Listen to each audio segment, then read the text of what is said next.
sering aku untuk tiap bulan sekali di Makna Series, Makna Fest.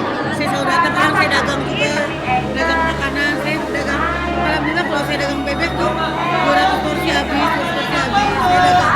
Ini karena saya nggak tahu panitianya, jadi saya nggak dagang. Gitu. Makanya di setiap kajian saya dagang.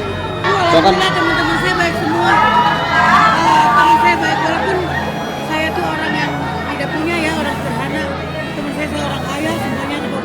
Saya belajar dari situ sih punya teman orang kaya, punya teman banyak yang suka ngajak jalan-jalan, banyak yang suka traktir makan, banyak yang lu mau kemana ikut ntar pulang-pulang beliin baju atau dibeliin apa semuanya dikasih uang, kadang-kadang kasih dolar gitu kan.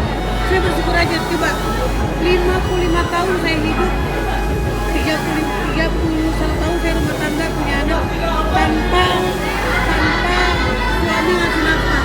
Anak saya udah S1. Coba kalau perempuan yang cari uang sendiri bisa ke orang saya orang kaya, alhamdulillah.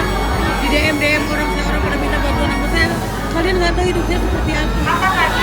Saya tidak pernah malu. Saya nggak mau malu sama orang. Saya nggak punya duit, saya minta duit. Saya kerja jadi apapun, jadi MC, dipanggil cuma punya budget segini bawa ke daerah, saya ambil. Kadang-kadang budgetnya cukup gede, kadang kecil saya ambil. Saya tidak pernah menolak budget yang, tapi kalau cuma transport segini tapi tempatnya jauh, saya tolak. Karena apa? Saya bayar supir, saya beli bensin, saya nggak mau nombok juga sih kan. Kalau saya nombok terus saya gimana gitu kan. Tapi kalau cuma udah bensin kebayar, supir kebayar, saya jalan. Jadi itu nggak mudah, saya bilang mudah, tapi orang masih netizen masih jahat sama saya, masih nggak berpihak sama saya. Saya juga bingung harus gimana ya.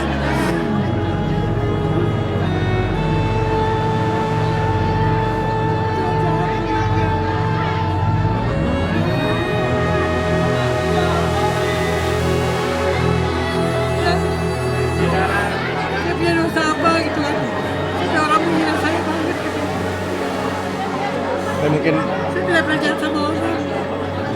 Saya tidak pernah iri sama orang. Saya nggak mau bersaing sama orang. Kenapa orang jahat sama saya? Sampai komen-komennya tuh nyakitin sebenarnya. Nyakitin. Kayak saya di OP, gue mukanya masih biasa aja. Mukanya masih nggak bergerak. Mukanya masih nggak ada perubahan. Saya tidak merubah wujud saya kok. Saya yang merubah hidup saya aja. Jadi semua bilang bagus kok, Iman Gunawan, Ayu Ting Ting.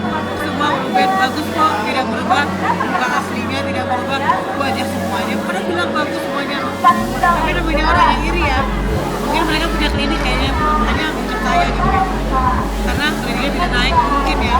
Jadi udah apa kan? Cuma kapan nih saya bahagia?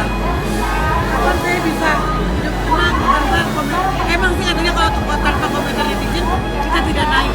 Karena saya istilah berjuang dari nol banget saya untuk mendapatkan. Sekarang kan modelnya Instagram, modelnya sosial media. Saya di TV itu kan dari 2006 saya udah masuk TV. Nah iklan, sinetron, semua saya jalanin semuanya. Tapi kenapa orang lihat saya tuh dari cuman dasar tukang nikah, dasar aku berondong, satu alay, ya ini itu yang dilihat.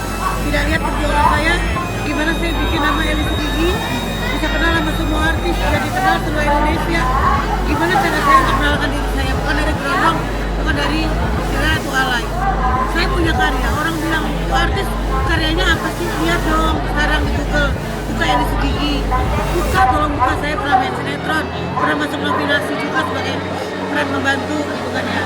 Layar lebar saya main juga. Jadi menjelaskan mereka tuh apa harus pamer saya Wikipedia saya nih bahwa nih saya artis kan nggak mungkin. Saya nggak mau seperti itu. Saya ini artis, saya ini enggak gitu. Biar orang menilai saya sendiri gitu aja. Ya banyak orang kenal sama saya yang pangling gitu. Kalau belum dengar suara saya, oh Bu Elia gitu.